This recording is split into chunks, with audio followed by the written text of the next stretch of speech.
Hello guys, Radhe Radhe, जय Shri Ram. I hope, आशा करती हूँ आप लोग भी स्वस्थ होंगे, मस्त होंगे और हम लोग भी स्वस्थ हैं। मैं भगवान जी से विनती करती हूँ कि आप लोग भी अपने परिवार में स्वस्थ होंगे, मस्त होंगे, खुश होंगे।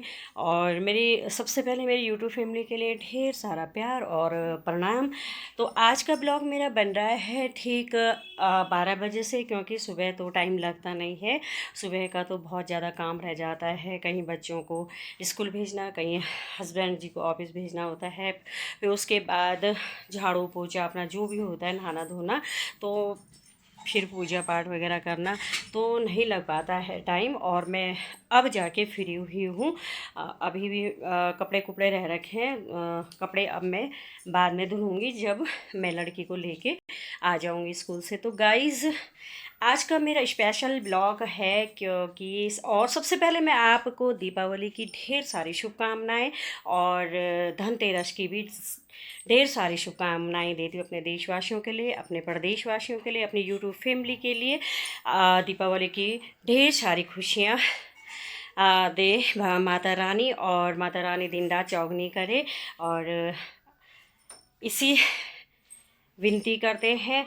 और आज का जो ब्लॉग है मेरा स्पेशल ये ब्लॉग है कि क्योंकि इस बारी का जो हमारा दीपावली का त्यौहार है, मैं उसको इस टाइम अपने घर देहरादून में मनाऊंगी, क्योंकि मेरे मकान को लिए भी 4 साल पूरे होने वाले हैं। आप लोगों का आशीर्वाद और मेरी माता रानी का आशीर्वाद और मेरे बाबा कंडोलिया ठाकर मेरे पितृ का आशीर्वाद, आज मेरे मकान को 4 साल हो गए हैं। और तो मैंने सोचा चलो इस बारी का जो त्यौहार है दीपावली का, मैं अपने घर पे मनाऊंगी, अपने छोटे से आशियाने में मनाऊंगी। और जब अपनी इच्छा से तो कुछ नहीं होता है, ये तो सबको ही पता है। क्या पता माता रानी, मेरे भगवान ने, मेरे पितरों ने बोला होगा कि जाओ इस बारी अपने आशियाने में अपना त्यौहार मनाओ दीपावली का। तो हमें हमेशा यही पौड़ी में ही मनाती थी मैं, हमेशा ही। और मुझे यहाँ पे पौड़ी में आए हुए 13 साल हो गए हैं, और तो हमेशा से मैं यहीं पे मनाती आ रही हूँ। तो मैंने कहा इस बारी अपने घर मनाऊंगी देहरादून में। ये भी मेरा घर है जहाँ पे हमने 13 साल गुजारे, ये अपना घर है, अपना आशियाना है, तो इसको भी मैं अपना ही घर बोलूँगी। तो अच्छा भी लगता है जब माता रानी ने एक छोटा सा आशियाना मुझे दे रखा, तो मैंने कहा इस बारी मैं अपने घर पे ही दीपावली मनाऊंगी। और मेरे भैया लोगों ने भी, और मेरी दीदी, छोटी बहन ने भी बोला दीदी इस बारी, और मेरे पड़ोसियों ने भी बोला कि इस बार मैडम आप दीपावली यहीं मनाओगे हमारे साथ। तो मैंने कहा ठीक है, मैं ज़रूर आऊँगी, आप लोग ने बोला तो मैं ज़रूर आऊँगी। और खुशी हो रही है बहुत ज़्यादा कि सच में, मतलब मुझे तो उम्मीद भी नहीं थी कि हम कभी मकान भी ले सकेंगे, या मतलब होता है ना, क्योंकि अपनी कंडीशन कुछ ऐसी थी कि नहीं, मतलब उम्मीद ही नहीं थी। लेकिन देखो इच्छा के अनुसार हम लोग नहीं चलते हैं, वो तो प्रभु के अनुसार ही होता है ना। तो हम लोग कुछ भी नहीं है, पर प्रभु के अनुसार ही सब कुछ होता है, उसके बिना तो एक पत्ता भी नहीं हिलता है। तो ये और सत्य बात है। और हम लोग आज बस यहाँ ये है कि अपना एक सिर छुपाने के लिए हमने एक छोटा सा आशियाना लिया, और आप लोगों के आशीर्वाद से, और अच्छा भी लग रहा है। और मैं सबसे पहले तहे दिल से धन्यवाद करती हूँ अपनी यूट्यूब फैमिली का, जो लोग मुझे इतना स्नेह और इतना प्यार देते हैं, और मेरे को फुल वॉच भी करते हैं, और बहुत ज़्यादा मुझे अप्रिशिएट भी करते हैं। इसके लिए मैं तहे दिल से धन्यवाद करती हूँ अपनी यूट्यूब फैमिली के लिए। और तो अब अभी मुझे बहुत सारा सामान लेना है दीपावली का, और इस टाइम तो मैं धनतेरस पे शायद देहरादून ही जाऊंगी। और हो सकता है क्या पता, रुक छुट्टी मिल गई तो मेरे हस्बैंड जी को, तो शायद रुक भी सकते हैं। ये छुट्टी ना मिली तो यहाँ रुक जाएंगे धनतेरस के लिए, और मिल गई तो हम लोग चले जाएंगे। तो इस बारी तो शॉपिंग भी क्या करनी है। वैसे शॉपिंग तो मैंने कर दी है, क्योंकि धनतेरस के लिए मैंने एक बेड बनवाया है, वो भी मैंने देहरादून से ही बनवा रखा है, क्योंकि यहाँ पे ले जाना बड़ा मुश्किल था। तो जब लोग हम जाएंगे ना, तभी हम सारा सामान लेके जाएंगे। ये मेरी लड़की का जो मार्च में पेपर हो जाएंगे, फिर हम लोग जा सकते हैं। अभी ऐसा कंफर्म भी नहीं है। तो इसके पापा जी कह रहे हैं कि भैया मुझे अकेले भी ख़राब लगेगा, क्योंकि मैं कभी अकेले नहीं रहा हूँ। क्योंकि सच में हम लोग ना जब से शादी हुई ना हम लोग साथ ही में हैं, और मेरे ससुराल भी बहुत अच्छे लोग हैं। मेरी जिठानी जी और जितने भी हमारे बच्चे परिवार के हैं वो लोग भी कहते हैं कि चाची और अब चाचा जी अकेले रहेंगे तो अच्छा भी नहीं लगेगा, तो आप अपनी सोच से देख लेना। तो मैंने कहा हाँ देखती हूँ। और क्योंकि मेरी सास ससुर ने मुझे शुरू से ही बोला था क्योंकि बेटा तुम्हें काम करना तो आता नहीं है, तो तुम्हें तो साथ ही रहना पड़ेगा। और फिर इनके लिए भी खाना बनाने वाने की दिक्कत हो रही थी, तो मेरी सास ससुर ने मुझे यही बोला कि तुम लोग साथ में रहो। और तब हम लोग तो जैसे शादी विवाह पूजा पाठ होता है हम लोग तब घर जाते हैं पूजा के लिए, या कहीं कुछ शादी है परिवार में तो तब हम लोग जाते हैं गाँव। और ससुराल भी मेरा नज़दीकी है, पौड़ी में ही आता है। वो मेरा ससुराल है कांस गेट खेत घंडियाल, और उससे आगे पड़ता नासेण, और उससे आगे पड़ता डांडा नागजा। लेकिन हम बगानी खाल हमारा प्रॉपर गांव है। डांडा नागजा हमारे यहाँ से करीबन करीबन 3-4 हाँ 2-3 किलोमीटर है, नज़दीक है। हम लोग तो जब जाते भी हैं ना तो पैदल भी जा सकते हैं वैसे। और बहुत लोग हमारे यहाँ डांडा नागजा आते हैं। माना हुआ मंदिर है, प्रसिद्ध मंदिर है, और बहुत ही अच्छा मंदिर है। आप लोग जाओगे ना वहाँ पे तो मन करता है कि मंदिर से आने का मन ही नहीं होता है, इतना अच्छा मंदिर है और सबकी मनोकामना को पूर्ण भी करता है। तो आप लोग हमारे जितने भी पौड़ी के जितने हमारे उत्तराखंड के भाई बहन हैं कहीं भी हैं आप लोग ना, तो ज़रूर हमारे डांडा नागजा आना और नागजा की दर्शन करना। और बहुत अच्छा मंदिर है।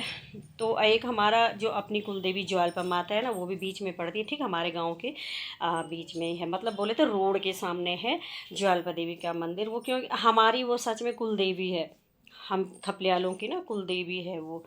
तो हमारे जितने भी, और उसमें साल में ना भंडारा भी होता है, जून में 15 तारीख को वहाँ भंडारा होता है। आते हैं हमारे जितने भी लोग हैं ना, दिल्ली बम्बई देहरादून श्रीनगर कहीं भी हैं, तो सब लोग भंडारे में आते हैं और बहुत अच्छा लगता है।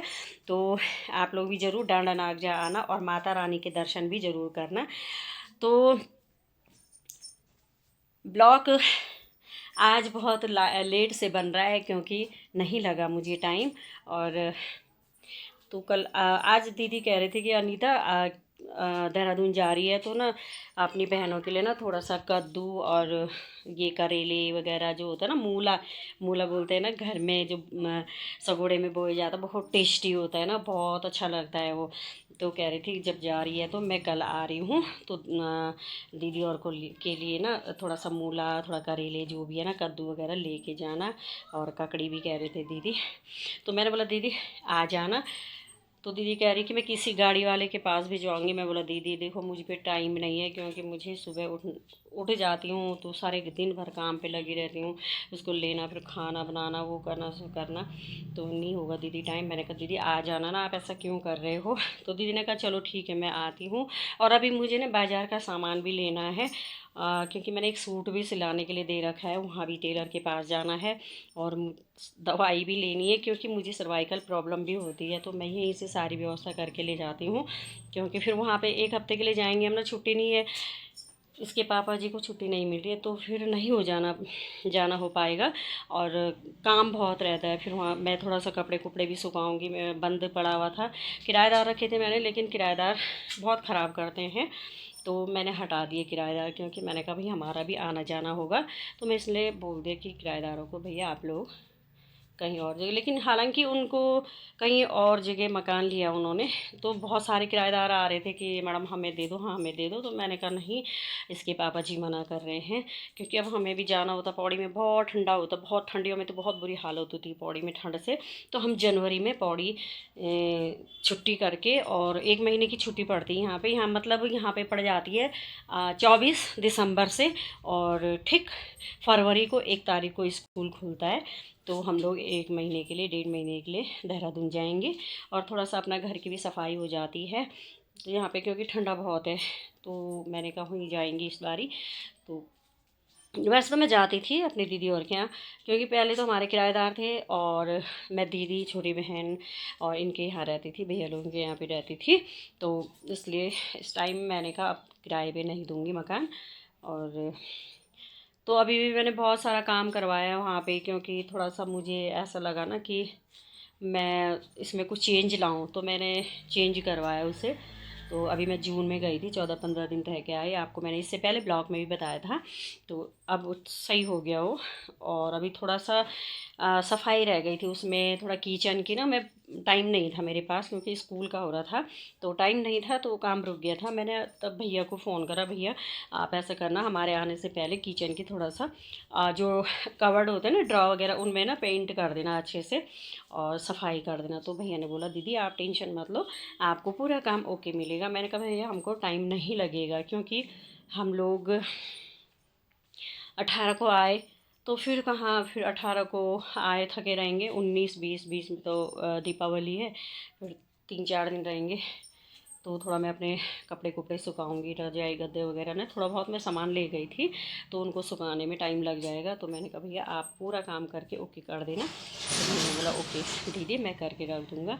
और मैंने जो दीवान भी बनाने के लिए दे रखा ना, तो भैया ने कहा दीदी आप टेंशन मत करो, मैं पूरा सेट करके आपको दे दूँगा और मैं दीवान वगैरह सब लगा दूँगा, आप आराम से आना। तो मैंने कहा भैया थैंक यू भैया, बहुत अच्छे भैया हैं वो, मतलब मैं इतना अच्छा मानती हूँ उन भैया को ना, कि कहते दीदी मेरी दीदी है, और मेरी दीदी के लिए कहते हैं मेरी माँ है वो, इतना अच्छा मानती दीदी मेरी दीदी, भैया दीदी को ना। तो कह रहे थे कि मुझे जैसे मैं जाऊँगा तो मुझे चाय पानी नाश्ता वगैरह, हमारा ना सारे काम वही करते हैं वो भैया, मतलब वो ठेकेदार है ना, तो भैया सब काम करके दे दे। आजकल मेरी दीदी और क्या ना पुताई हो रही है, और दीदी के ना देवर के बेटे की शादी है, तो आजकल भैया लोग ना वहाँ लगे हुए हैं। तो मैंने बोला भैया थोड़ा सा एक दिन के लिए टाइम निकाल देना। तो भैया ने बोला हाँ दीदी मैं निकाल दूँगा। तो दीदी और के यहाँ भी आजकल पुताई का वो बहुत ज़्यादा चल रहा है मेरी, क्योंकि मेरी दीदी और वहाँ पे 4 देवरानी जेठानी है, तो बहुत ज़्यादा, तो मकान अलग अलग है, तो सब लगे हुए हैं। तो भैया ने वहाँ पे 5-6 जो लड़के होते हैं ना, तो वहाँ लगा रखा उनको। तो भैया ने कहा दीदी देखो अब टाइम भी कम है, और आप कह रहे कि जल्दी, इससे पहले क्यों नहीं बोला। मैंने बोला भैया देखो मुझे भी एकदम से समझ में नहीं आया, और ध्यान में भी नहीं आया मेरा। तो भैया ने बोला ठीक है मैं कर दूँगा। बल्कि कल भैया अपने ही पैसों से सारा सामान लाए, तो मैंने कहा भैया मैं आपको ना आके पैसे दे दूँगी। तो भैया ने कहा दीदी आप टेंशन मत करो पैसों की, मैं सामान लेके आ गया हूँ। और थोड़ा बहुत करा उन्होंने, थोड़ा सा काम आज के लिए भी मना कर दिया, क्योंकि कहीं और जगह उनके ठेके पड़े हुए हैं। तो भैया ने कहा मैं कल आ जाऊँगा। तो मैंने कहा ठीक है भैया धन्यवाद आपका, कि आप इतना मतलब मेरे साथ हेल्प करते हैं। तो आगे के वीडियो में बने रहें। राधे राधे, जय श्री राम।